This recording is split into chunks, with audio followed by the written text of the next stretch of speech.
To another YouTube video. आज की video एक एजुकेशनल वीडियो होगी प्योरली, जिसमें हम एक ट्रेड सेटअप के बारे में बात करेंगे गोल्ड के। और हम बात करेंगे उस साइकोलॉजी की जो उस सेटअप के पीछे प्ले हुआ है। तो अगर मैं आपको यहाँ पे दिखा सकूँ तो ये 1 आवर की कैंडल्स हैं गोल्ड की। ठीक है। अब गोल्ड का जो सेटअप बना था ये तकरीबन इस पॉइंट पे जाके गोल्ड 2955 पे से वापस आना शुरू हुआ है और अभी तक ये अच्छा खासा वापस आ गया। हम इसी ट्रेड सेटअप के बारे में बात करेंगे। गोल्ड का मार्केट स्ट्रक्चर लास्ट वीडियो में अगर आपने देखा हो तो आपको आइडिया होगा कि मैं इस वक्त जो काम कर रहा हूँ वो मैं मार्केट के स्ट्रक्चर को मैप कर रहा हूँ। गोल्ड यूं 1 आवर में मूव किया और गोल्ड ने यहाँ पे क्लोजिंग इस पॉइंट से नीचे यहाँ पे आके दी थी। यहाँ पे गोल्ड का स्ट्रक्चर चेंज हो गया था। ठीक है, गोल्ड एक बेरिश मार्केट में जाना शुरू हो गया था जब ये वाली कैंडल क्लोज हुई। हमारे पास एक एंट्री की अपॉर्चुनिटी जो थी वो इस पुल बैक में थी, जो कि इस ब्रेकर के सामने बनता है। अगर मैं इसको थोड़ा सा लाइट करूं और इसको थोड़ा सा जूम करूं तो आप देखेंगे कि ये वो ब्रेकर सेटअप था। ये दो कैंडल्स जिनके नीचे क्लोजिंग यहाँ पे नहीं हुई है, यहाँ पे जाके हुई है।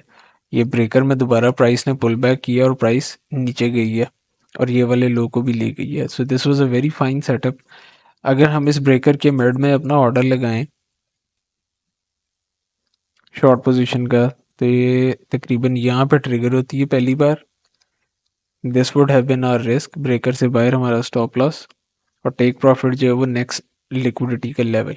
एटलीस्ट हम लोग इसको कम से कम यहाँ तक लेके आ ही सकते थे, इस प्राइस को यहाँ तक, लेकिन ये उससे भी नीचे गई है। तो ये 1 to 3.18 की एंट्री थी जो एक्चुअली प्ले आउट हुई है। अगर मैं इस कैंडल की क्लोजिंग तक लेके जाऊँ तो 1 to 5.8 की एंट्री बनी है।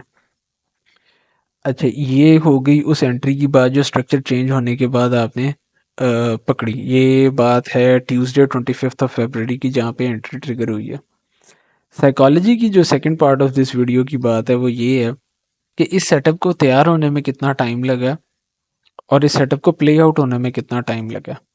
तो फॉर एग्जांपल यहाँ के break of structure towards upside के बाद चेंज ऑफ करेक्टर प्राइस का हुआ और ये पुल बैक हुआ और उसके बाद ये प्ले आउट हुई। अब मैं इसको ये रूलर के टूल से यहाँ से मैप करूँगा। प्ले होते होते जब यहाँ तक प्राइस आई है तो यू कैन सी कि इसको 1 दिन और 6 घंटे लगे हैं सेटअप को बनने में और उसके बाद एग्जीक्यूट होने में। तो ट्रेडिंग के लिए इतना टाइम बड़ी ट्रेड को प्ले आउट करने में आपको लगेगा ही लगेगा। अगर आप 1 आवर की कैंडल्स में काम कर रहे हैं, जो कि आपको करना चाहिए, एनीथिंग बिलो अगर आप 1 आवर जाते हैं तो वो बहुत ज़्यादा कामयाब नहीं रहेंगे आप। तो ये प्योरली एजुकेशनल वीडियो होने के साथ साथ एक साइकोलॉजी की भी बात आपको समझाने की कोशिश की जा रही है इस वक्त के एक सेटअप को डेवलप होने में और फिर उसको प्ले आउट होने में कितना टाइम लगता है। तो ये तकरीबन 1 दिन और 6 घंटे आपको लगता है। आप हर टाइम स्क्रीन के आगे नहीं हो सकते, आप हर टाइम जो है वो इसको देखते नहीं रह सकते। यूजुअली मार्केट के जो बड़े मूव्स आते हैं वो न्यूयॉर्क सेशन में आते हैं। पाकिस्तानी टाइम तकरीबन 5-6 बजे के बाद शुरू होती है ये मूवमेंट।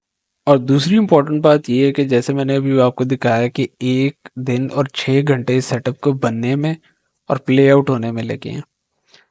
आप इसको इस तरह से समझेंगे जैसे प्रॉपर्टी का बिजनेस हम लोग करते हैं पाकिस्तान में। अगर आप किसी भी प्रॉपर्टी डीलर के बारे में बात करें तो ऑब्वियसली वो हर दिन 2-2 3-3 4-4 डील्स किराए पे देने की किसी मकान को या किसी को घर सेल करने के लिए नहीं करता है। प्रॉपर्टी डीलर को प्रोबेबली कई कई दिन कई कई हफ्ते लग जाते हैं एक डील को क्लोज करने के लिए। तो ये तकरीबन उसी किस्म का आपको सब्र और पेशेंस चाहिए ट्रेडिंग में भी, जो आपको रियल प्रॉफिट्स जो सब्सटेंशियल प्रॉफिट्स हैं वो दिखाने के लिए। तो फॉर एग्जांपल अगर आप किसी प्रॉपर्टी डीलर के पास जाएंगे घर किराए के ऊपर लेने के लिए या आप घर खरीदने के लिए जाते हैं, वो आपको कुछ दिन ऑप्शंस दिखाता रहेगा, कुछ दिन आप ऑप्शंस खुद देखेंगे, कुछ फैमिली को दिखाएंगे और उसके बाद जाके आप डिसाइड करेंगे, बयाना होगा, उसके बाद टोकन, उसके बाद फुल पेमेंट, फिर ट्रांसफ़र, वट एवर जो भी उसका तरीकाकार है। तो इस टाइम को प्ले आउट होने में जैसे बड़े बिजनेस में टाइम लगता है, ट्रेडिंग में बड़ी कैंडल में काम करने के लिए सब्सटेंशियल आपको मूव मिलता है, लेकिन उसके लिए आपको पेशेंस लेवल भी वही चाहिए। आप दिन में 2-2 3-3 4-4 ट्रेड्स जो हैं वो ले तो सकते हैं, लेकिन वो लॉन्ग टर्म सस्टेनेबिलिटी के लिए ना आपकी साइकोलॉजी के लिए ठीक है और ना वो एक बिजनेस मॉडल के हिसाब से ठीक है। तो आप इस सेटअप को देखें, स्टडी करें अपने चार्ट्स पे। अगर कोई क्वेश्चन आपका है तो प्लीज़ कमेंट करें वीडियो के नीचे, हम कोशिश करेंगे उसका आपको जवाब दें। आज की वीडियो में इतना ही, मिलते हैं नेक्स्ट वीडियो में। अल्लाह हाफिज़।